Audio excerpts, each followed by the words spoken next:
Good afternoon. A friend has asked me to say a few words about the embargo and how it's affected sport in Cuba.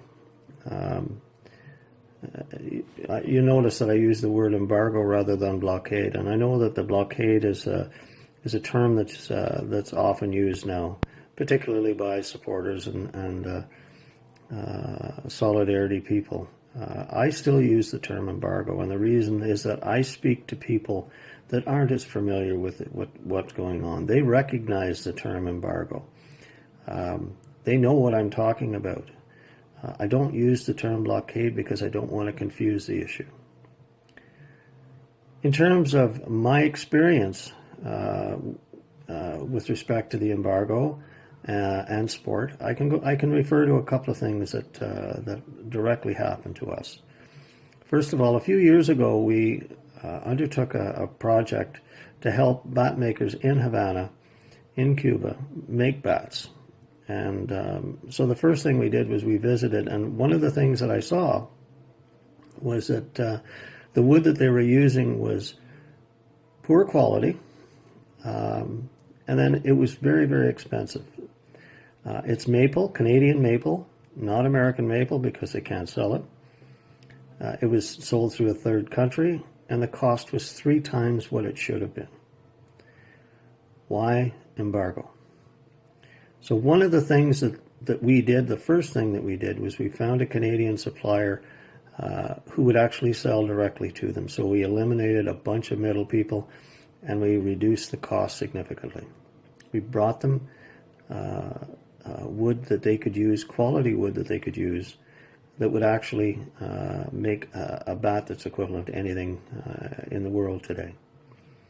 The second thing we saw was, and it's a simple thing, but the decorations on the bat, they didn't work very well. I went to the company that makes mine. They helped me find the supplier. It turns out that the supplier is an American company. They use a product by 3M. And of course, if we were able to buy the machine, it wouldn't get serviced, we wouldn't get parts, and we wouldn't get supplies. The second project that we did for sport was to raise money to send kids sporting equipment to Cuba, which turned out to be quite successful. And after we did that, we received a notification from the GoFundMe organization that the U.S. Treasury Department had decided that we contravened U.S. law. We're a Canadian, I'm a Canadian living in Canada, taking donations to help cover the costs from Canadians, no Americans. Yet the U.S. government was able to stop us, and that's wrong.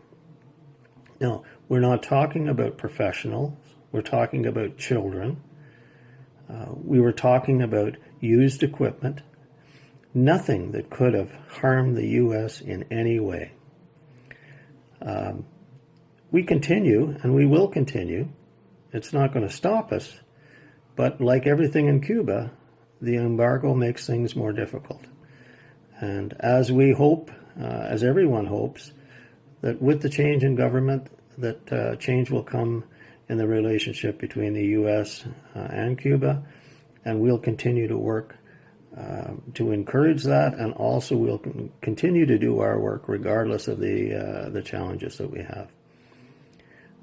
So I encourage everybody to do the same thing. Thanks.